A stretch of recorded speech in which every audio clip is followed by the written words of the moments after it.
네, 안녕하십니까. 자, 이번 시간 499페이지 들어가도록 할게요. 자, 저번 시간에 이어서 상권 분석 들어갑니다. 자, 우리가 499페이지 나와 있는 내용, 자, 중요하다고 말씀을 드렸습니다. 자, 그래서 먼저 이제 제목을 본다면, 자, 3번 뭐라고 되어 있냐면, 경쟁의 정도에 따른 상품의 어떤 상권 분류예요. 자, 경쟁의 정도에 따른 우리가 상권 분류가 됩니다. 자, 여기도 이제 별표 표시를 하나 해 놓으시고요. 나올 수 있는 가능성이 있죠. 들어갑니다. 자, 우리가 왜 여기가 중요하냐면 포화성 이론이라는 게 나와요. 그래서 포화성 이론이라는 자체가 굉장히 시험 문제 잘 출제가 됩니다. 그래서 요거 우리가 소매 포화 지수 IRS는요. 거의 시험 문제 한 문제 정도 배정이 돼 있어요. 계산 문제가. 자, 그래서 이 경쟁 정도라는 자체는요. 경쟁의 정도다. 요거는 점포에 대한 수에 따라서 점포 수에 따라서 달라진다는 거죠. 경쟁의 정도. 그래서 일단 포화상권이라는 걸 이제 우리가 배울 겁니다. 자, 포화상권. 자, 포화상권이라는 자체는 수요가 포화가 됐다는 거예요. 수요가 포화. 자, 그래서 어떻습니까? 우리가 예를 들어서 점포가 있다면 우리가 딱 10개를 커버할 수 있다고 봐요. 점포가. 그래서 고객이 필요한 점포수입니다. 고객이 필요한 점포수는 딱 10개가 커버가 되는데 8개예요. 8개는 과소상권이죠. 그래서 아직은 2개가 더 들어와야 되죠. 과소상권이 되는데 자, 어떻습니까? 만약에 12개다. 12개 더 들어왔어. 그럼 이건 커버가 된 거죠. 그래서 오버했기 때문에 포화다. 그래서 과대 상권이다. 이런 것들을 이제 본다면 이런 것들은 이제 배우는 거구나 라는 걸 이제 우리가 따져본다는 거예요. 자, 그래서 일단은 내용들을 이제 살펴보면요. 자, 우리가 어떻습니까? 이 포화성 이론에 따르면 좀 이제 말씀드렸지만 상권의 경쟁 정도에 따라 점포수에 따라서 포화상권, 과소상권, 과다상권이 있다는 겁니다. 자, 그래서 이 포화성은 어느 지역이 다른 시장 지역에 비하여 상품과 서비스의 수요에 얼마나 잘 대응하고 있는가를 설명한 거죠. 그러니까 이 포화라는 자체는 수요가 포화가 됐다는 얘기예요. 자, 그래서 이 소매 점포의 포화 상태는 우리가 기존의 점포 시설이 효율적으로 이용되고 있으며 특정의 상품이나 서비스에 대한 고객의 욕구에 잘 적응하고 있는 상태라는 거죠. 충분한 소매 시설을 말합니다. 자, 고객에게 우수한 상품과 서비스를 제공해서 우리가 경쟁 소매 업체들이 이익을 많이 남길 수 있도록 해주기 때문에 이 소매 업체들은 이 지역 상권에 매력적이라고 생각합니다. 그 다음에 아까 과소와 가다상권이 있었죠. 과소는 적고 과다상권은 이제 이걸 오버한다는 거예요. 그래서 과소상권은 시장의 점포수가 너무 적기 때문에 어때요? 고객의 욕구를 충족시키지 못하는 시장상을 말합니다. 그래서 점포수가 적기 때문에 이 상권에서는 점포당 평균 수익률이 매우 높다는 거죠. 그죠? 점포가 적으니까 그만큼 먹는 게 많겠죠. 자, 가다상권이라는 건 과잉 점포입니다. 그래서 점포수가 너무 많기 때문에 공정한 투자 수익률을 올릴 수 있는 시장 상황이다. 그래서 점포의 일부가 도산하거나 시장에서 이제 퇴출되기도 한다는 거죠. 이렇게 보시면 됩니다.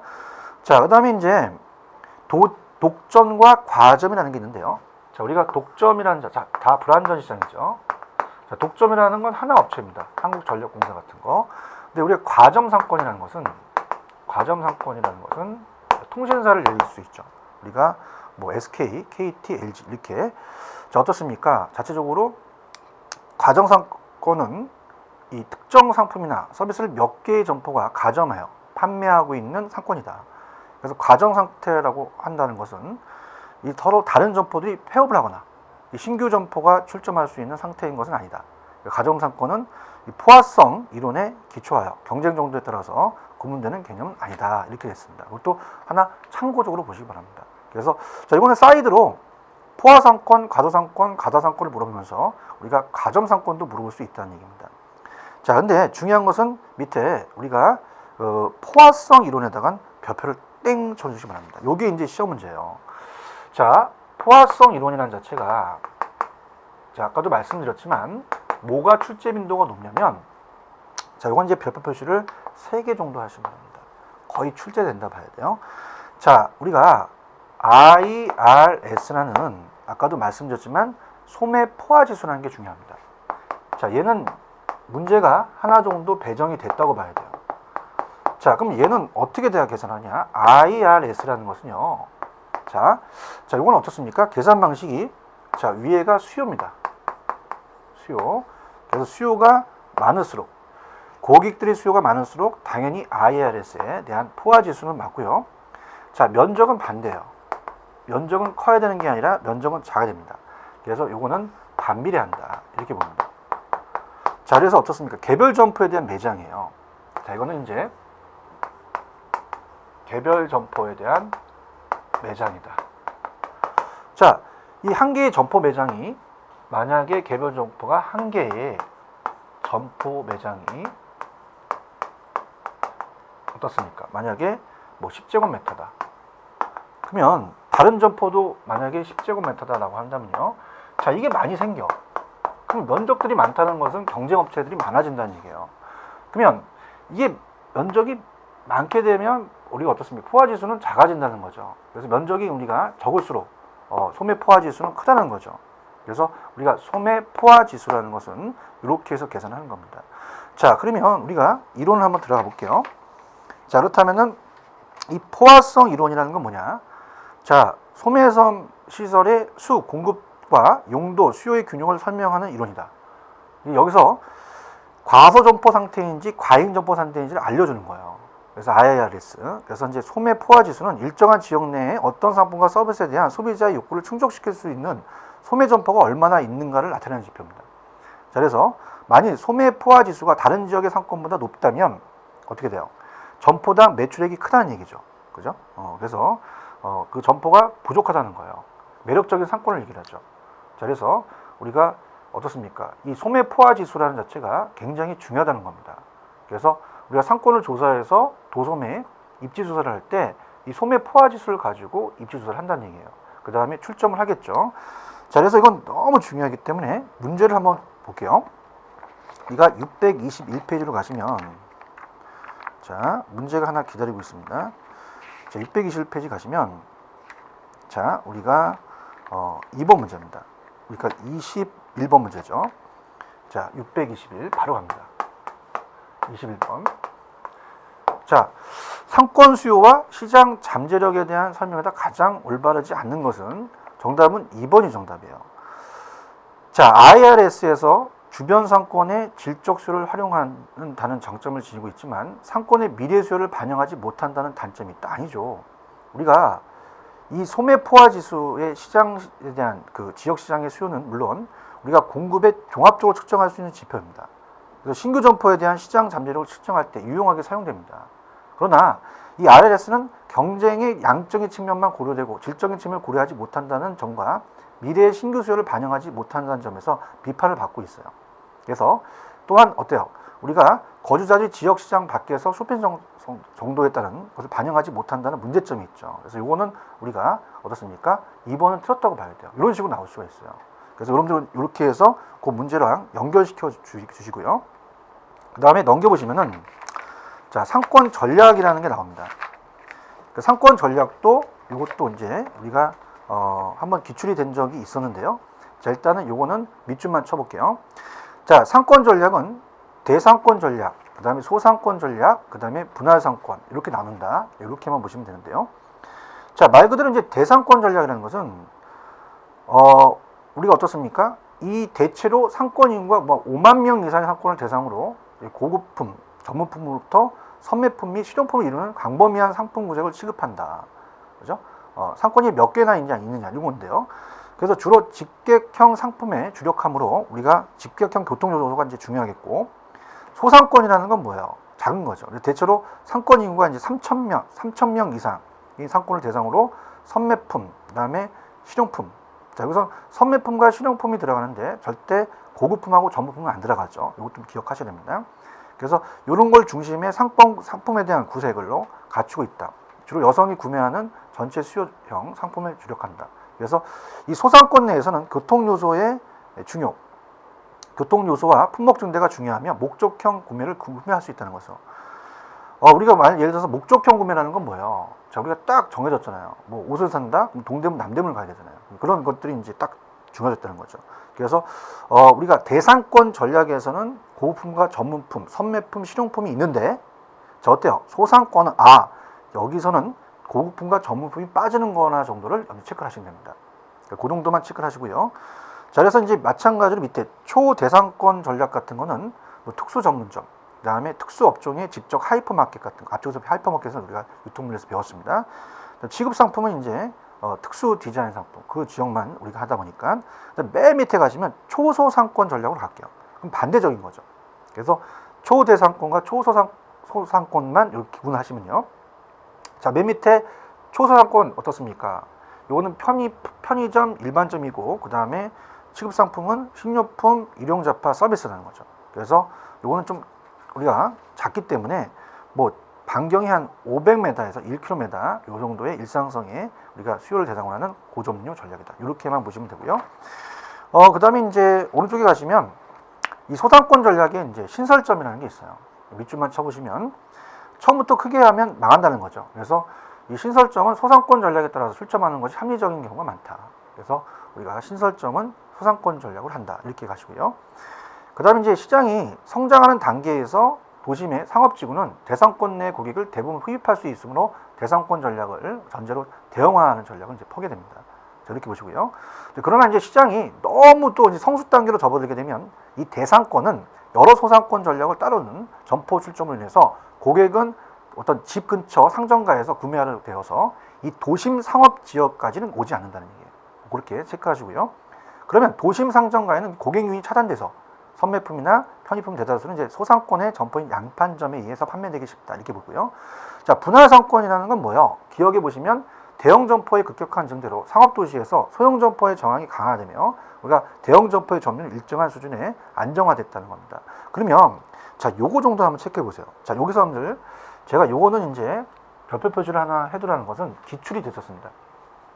항상 기출이 된 거는 또 나오기 때문에 자, 우리가 그 분할 상권이라는 게 있어요. 501페이지. 그래서 우리가 3번에 분할 상권에서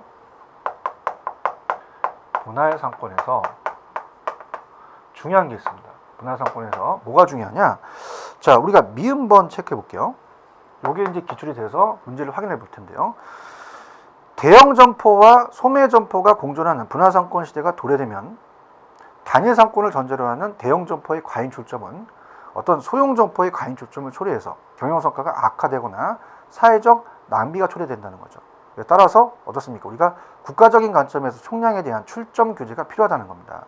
자, 그래서 요즘 어떻습니까? 우리가 이게 기출이 됐었는데 별표 표시를 하나 해주시는데요. 자, 그런 경우가 있기 때문에 국가적인 관점에서 총량에 대한 출점 규제를 해요. 그래서 이제 어떻습니까? 이런 그 자체적으로 이제 롯데마트라든지 이런 것들이 이제 너무 과장되잖아요. 너무 많잖아요. 그것들은 이제 국가 차원에서 이런 것들은 출점 규제를 해야지만 된다는 것도 하나가 우리가 기출이 됐던 거 꼭 기억하시고요. 그 다음에 이제 상권 조사의 방법과 분석으로 들어갈게요. 자, 그래서 이 상권 조사의 방법과 분석은 자, 일단 상권 조사에 대한 의미는 뭐 여러분들이 한번 읽어보시고요. 상권 조사의 내용으로 우리가 다음 페이지 가시면 자, 이것도 그냥 밑줄만 쳐볼게요. 중요하지 않습니다. 그래서 자, 상권 조사의 내용은 자, 여러분 어떻습니까? 먼저 우리가 유동인구를 조사해야 돼요. 얼마만큼 거기가 유동인구가 많은지. 그래서 유동인구는 이제 주말이라고 해도 토요일, 공휴일에 따라서 달라지죠. 날짜에 따라서 차이가 많이 나고 있기 때문에 이 점을 또 고려해야 됩니다. 또 자본이 낮은 소자본 창업에 있어서는 비용을 많이 들일 수 없으므로 최소한 유동인구를 조사할 때 날씨가 좋은 우리가 평일이나 주말 각각 하루를 선정한다면 비교적 정확한 조사가 될 겁니다. 그 다음에 고객층과 시간대별 통행량을 조사. 어떻습니까? 그러니까 주부들은 이제 대상으로 하는 업종이라면 오전 11시부터 오후 5시까지죠. 그죠? 우리가 어떻습니까? 남편을 직장에 보내고 애들이 이제 학교 가다 보니까 그 시간대에 이제 주부들을 대상으로 한다는 거예요. 그래서 학생들은 이제 대상으로 한다면 학교 시간대, 직장은 퇴근 시간대를 대상으로 정밀 조사해야 됩니다. 그래서 옛날에 이제 좀 우리가 오지선다가 아니라 사지선다로 나왔을 때는 요게 나왔었어요. 옛날에 굉장히 시험 문제가 좀 수월했죠. 지금은 오지선다에서 난이도가 좀 높아졌습니다. 그래서 옛날에는 뭐 직장이라면 퇴근 시간대를 대상으로 이제 정밀 조사한다. 이런 식으로 이제 한번 나온 적이 있었으니까 한번 체크만 해주시고요. 그 다음에 총 유동인구 조사라는 것은 자신이 주고객이 몰리는 시간에만 조사하는 것이 아니라 하루에 총 유동인구를 조사해야 합니다. 무슨 말이냐? 자, 하루의 시간대를 선택한 방법이 있는데 오전 1시간을 선택하여 유동인구를 산출하고 또는 오후부터 뭐 2시간마다 1시간을 조사해서 산출하는 경우도 있고요. 매시간 뭐 20분 정도 조사해서 산출하는 경우도 다양합니다. 또 업종에 따라 차이가 있겠죠. 낮 12시에서 한 2시까지, 또 저녁 6시에서 8시, 그리고 밤 9시에서 10시까지 또 신경을 써서 또 조사하는 경우가 있고요. 내점률 조사라는 것을 한번 또 밑줄 쳐보시면요. 직접 점포에 얼마나 내점을 하겠느냐. 그죠? 그러니까 이 소비자들이 자체적으로 점포에 대한 얼마만큼 내점할 수 있다는 자체가 굉장히 중요하다는 거예요. 그래서 요거는 이제 두 번째만, 자, 이는 추정 매출액을 조사합니다. 자, 그래서 이 경쟁 점포나 유사 업종을 매출액을 조사하는 것으로 매출액을 추정할 수가 있어요. 그래서 우리가 나중에 유추법이라는 걸 배우실 거예요. 경쟁 점포가 얼마만큼 매출액을 올렸느냐에 따라서 우리가 보는 거죠. 그 다음에 구매 품목과 가격대 조사 같은 경우는 뭐 우리가 충분히 읽어보시면 될 것 같고요. 자, 그렇다면은 오른쪽, 자, 요걸 제가 별표 표시를 이제 하라고 할 텐데, 자, 그래서 이제 상권 조사의 내용은 그냥 아까 말했듯이 유동인구 조사, 고객층과 시간대별 통행량 조사, 총 유동인구 조사, 그다음에 내점률 조사, 그다음에 구매 품목과 가격대 조사.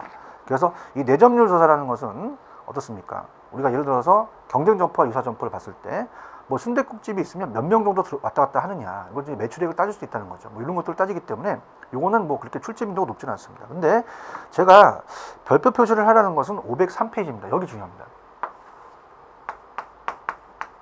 자, 그래서 뭐가 시험 문제 나올 것 같냐면, 자, 상권 조사에 있어서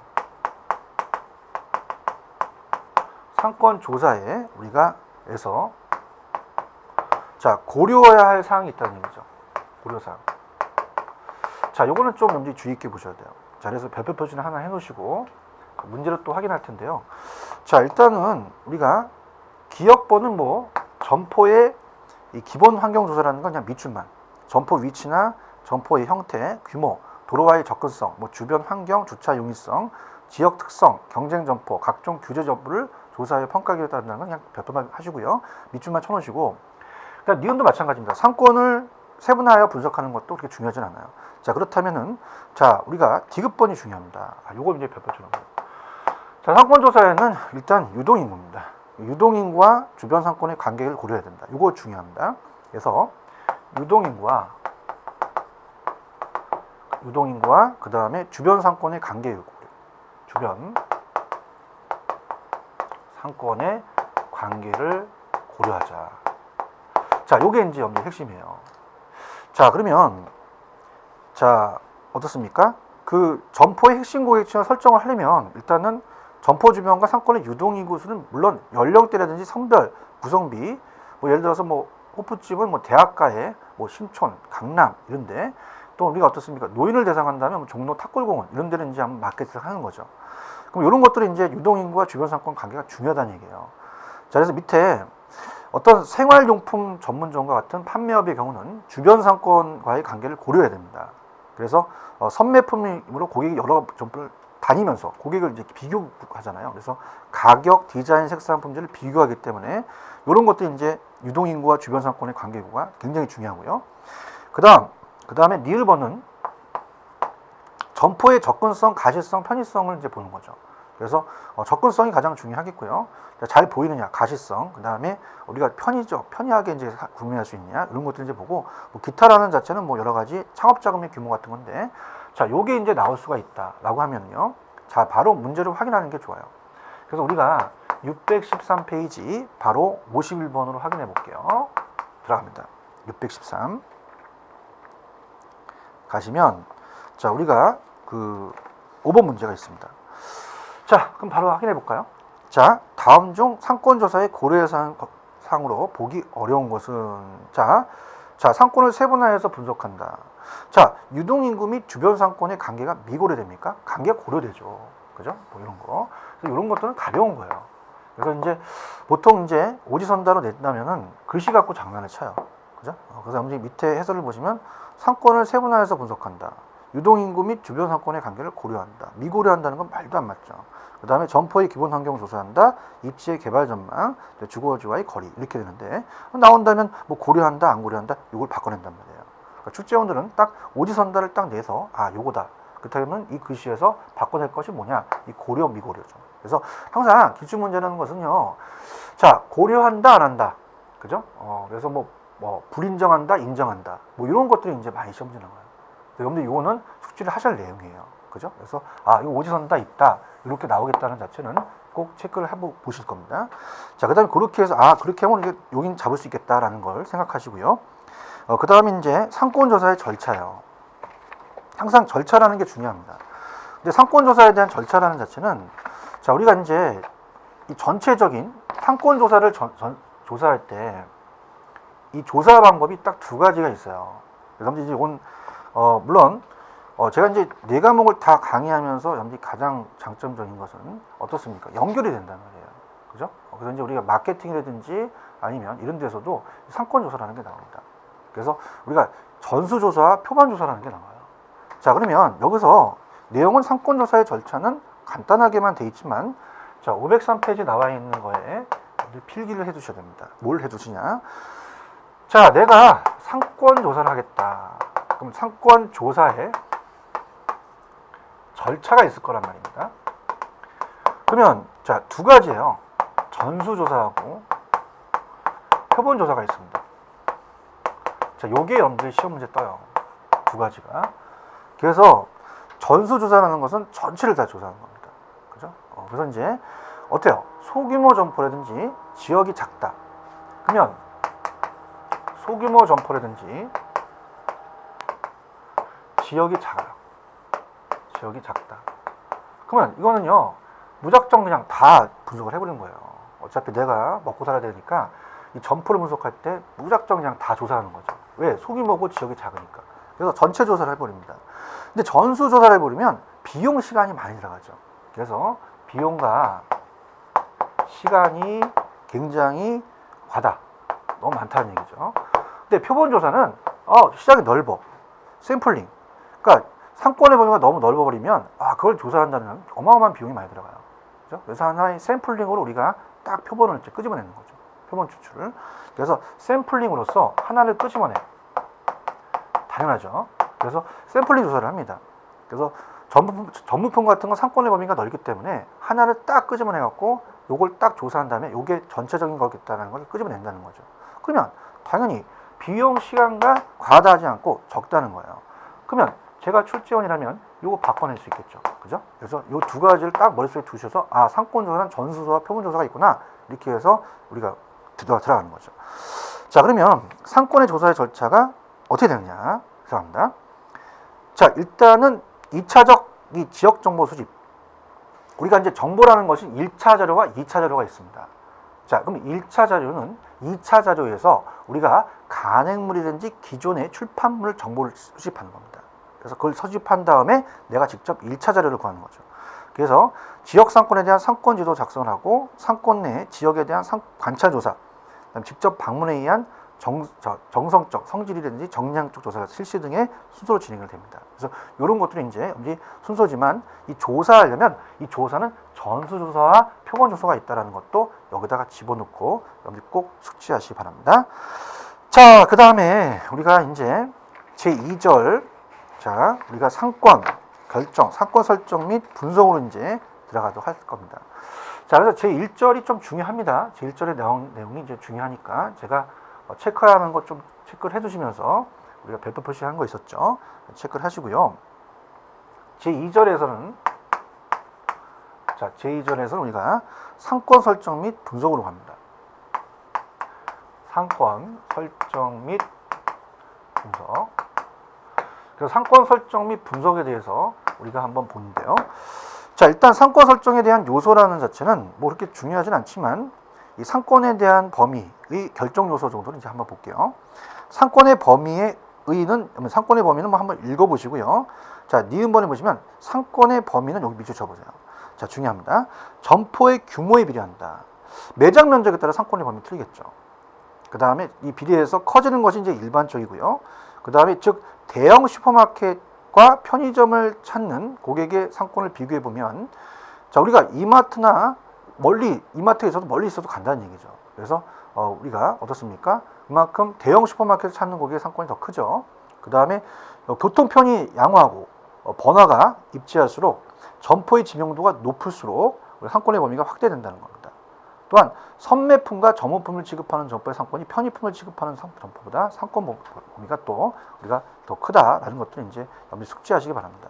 자, 그러면 자, 여기에 대해서 우리가 문제를 한번 다 볼게요. 이런 간단한 문제는 어떻게 나올지 몰라요. 그렇다면은 우리가 614페이지로 가셔서 이건 어떻게 시험 문제 낼까라는 것을 한번 우리가 고민을 한번 해볼게요. 614페이지로 가시면 자, 문제 6번입니다. 갑니다. 자, 박스로 쳤죠. 다음의 내용을 읽고 우리 가로 안에 들어갈 말을 순서대로 바르게 됩니다. 통상적으로 사업장의 규모가 크고 시설이 고급화되어 상권의 범위는 당연히 넓죠. 그죠? 당연하죠. 근데 사업장의 규모가 작고 또 시설이 열악할수록 상권의 범위는 좁아진다는 건 당연한 겁니다. 그래서 통상적으로 사업장의 규모가 크고 시설이 고급화될수록 상권의 범위는 넓어진다는 겁니다. 근데 반대로 사업장의 규모가 작고 또 시설이 열악할수록 우리가 어떻습니까? 상권이 그만큼 작아진다는 거니까 이건 당연한 건데 그런 식으로 이제 이렇게 나오는 거구나 라는 것들을 한번 여기에서 이제 보시고 그걸로 이제 그냥 정리를 해두세요. 중요하진 않습니다. 근데 이제 밑에 보시면은 이제 504페이지 다시 오셔서 상권 범위의 의의는 그 문제로 정리를 해두시고요. 자, 상권의 결정 요인을 한번 보셔야 돼요. 그래서 이거는 이제 별표 표시를 하나 해놓으시고요. 상권의 결정 요인입니다. 자, 요거는 이제 결정하는 요인은 어떤 것들이 있는지 제목 위주로 간다면요. 우리가 업종에 대한 우리가 종류가 있습니다. 어떤 곳에 갈 것인지, 판매업 또는 우리가 어떻습니까? 서비스업, 외식업, 그 다음에 레저, 스포츠업 등 업종에 따라 상권의 범위는 달라지기 때문에 그래요. 그래서 업태에 따라서 또 어떻습니까? 우리가 편의품, 슈퍼마켓, 전문품, 그 다음에 백화점 등으로 또 구분해서 상권의 범위가 다르게 나타난다. 자, 점포에 대한 규모는 어떻게 돼요? 자, 기억은 이제 업종에 대한 분류고, 종류고, 그 다음에 점포의 규모입니다. 자, 동일한 업종에 종사하는 경우에도 점포의 규모에 따라 틀려요. 시설이 고급화 정도에 따라서 상권의 범위는 달라집니다. 일반적으로 사업장의 규모가 크고 또 시설이 고급화될수록 상권의 범위는 넓어지며 반대로 사업장 규모가 작고 또 시설이 열악할수록 상권의 범위는 좁아진다고 말씀드렸죠. 그래서 그 문제와 연결시키면 됩니다. 자, 경영 전략 어떻습니까? 우리 경영 전략에 따라서도 업종 및 시설 조건이 동일하더라도 경영자의 경영 자세 및 영업 판매 촉진에 따라서 상권이 크게 확장되기도 하고 축소되기도 하겠죠. 그다음에 상권 구분에 대한 우리가 물리적인 요소 이것도 한번 보는데요. 자, 다음과 같은 요소들 상권 내에 존재하는 경우 실제 상권의 범위는 영향을 받는다. 자연히 앞서도 얘기했지만 산, 하천 같은 게 영향을 주잖아요. 자연 지역물 같은 산, 하천, 도로 등 상권을 분할하는 대표적인 요소고요. 대형 시설물, 학교, 공공 건물, 운동장 등의 대형 시설물도 상권을 분할시키는 요소가 되고, 그 다음에 도로 상태, 그죠? 도로망의 연계 상태, 도로의 폭, 중앙 분리대, 신호등, 건널목의 유무, 있느냐 없느냐, 접도 조건들에 따라서 도로 상태도 또 상권에 따라 큰 영향을 받죠. 그 다음에 이제 중심 방향이라는 건 뭐예요? 자, 우리가 이 도심이나 역 등 사람들이 모여 있는 드는 방향이 어느 쪽이냐에 따라서 상권의 범위가 달라집니다. 자, 예를 들어서 일반적으로 중심 방향 쪽은 이제 상권이 좁죠. 1차 상권은. 그래서 이 중심과 반대 방향은 상권이 좀 넓어집니다. 2차 상권, 3차 상권. 그래서 그 정도는 이제 보시면 되고요. 자, 그래서 그렇게 우리가 염두에 정리를 해두시면 돼요. 그래서 상권의 결정 요인은요, 여러분들이 제목 위주로 가셔야 돼요. 그러니까 이것도 이제 오지선다로 나올 수가 있는데, 자, 상권의 결정 요인 중 어떤 거를 설명하는 거냐, 이렇게 해서 우리가 어떻습니까? 업종의 종류냐, 아니면 점포의 규모냐, 아니면 경영 전략이냐, 상권 구매 물리적 요소냐, 중심 방향이냐를 5가지를 물어볼 수가 있어요. 다음 중 어떤 것을 얘기하는 거냐. 그러면 이제 업종의 종류라는 것은 어떤 곳에 갈 것이냐, 점포의 규모는 규모에 따라 틀리고요. 경영 전략은 어떻게 돼요? 우리가 이제 영업을 하게 되면은 어떻습니까? 우리가 이제 이 기존 시장을 대상으로 영업을 하고, 그 다음에 마케팅을 하려면 새로운 시장을 또 개척하는 그런 경영 전략이라는 게 필요하겠고요. 상권 구분의 이제 물리적 요소에 따라서 틀리겠고, 중심 방향에 따라서 또 틀리겠죠, 그죠?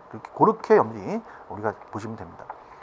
그 다음에 상권의 설정이라는 자체, 우리가 여기서는요, 굉장히 중요합니다. 상권의 설정은 이제 그 절차에 따라 상권 설정에 대한 방법이라는 게 있어요. 그래서 단순 원형 설정, 상권 설정법이 있고요. 실사 상권 설정법, 그 다음에 어떻습니까? 뭐 기타 앙케이트 이용에 대한 고객 리스트에 대한 게 있는데 요거는 이제 조금 시간이 걸릴 것 같아서요. 다음 시간에 해드리도록 하고요. 자, 이번 시간에 핵심적인 내용들을 좀 우리가 살펴볼게요.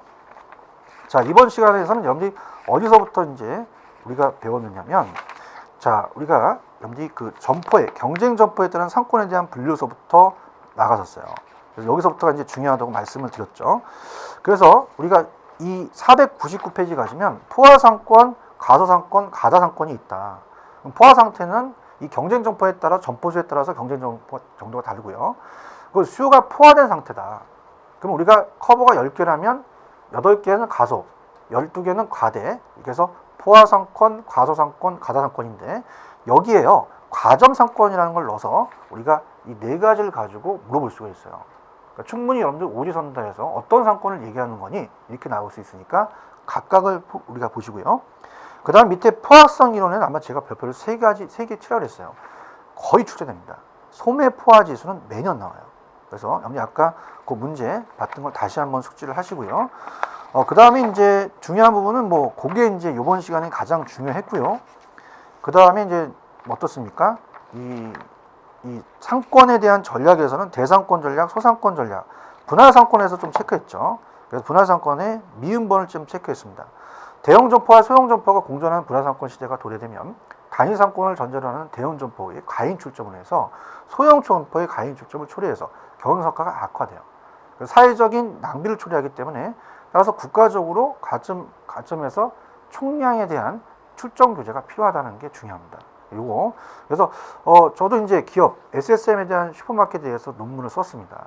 그래서 거기서도 제가 논문에 이 서론에 이러한 독과점에 대한 SSM에 대한 우려로 여러 가지 이제 출정 규제를 하는 그런 법적 제한도 제가 넣어놨어요. 그만큼 이제 정부 입장에서는 또 출정 규제도 필요하다는 거, 그것도 이슈가 될 수 있고요.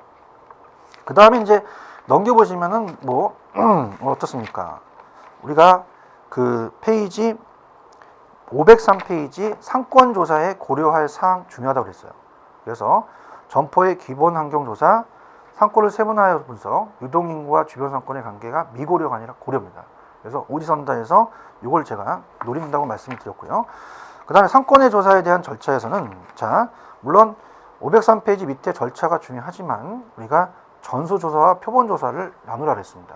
자, 이걸 가지고 여러분들이 머릿속에 두시고 그 다음 상권 결정에 대한 요소, 상권 범위의 의의와 결정 요소에서 상권의 결정 요인이 중요했죠.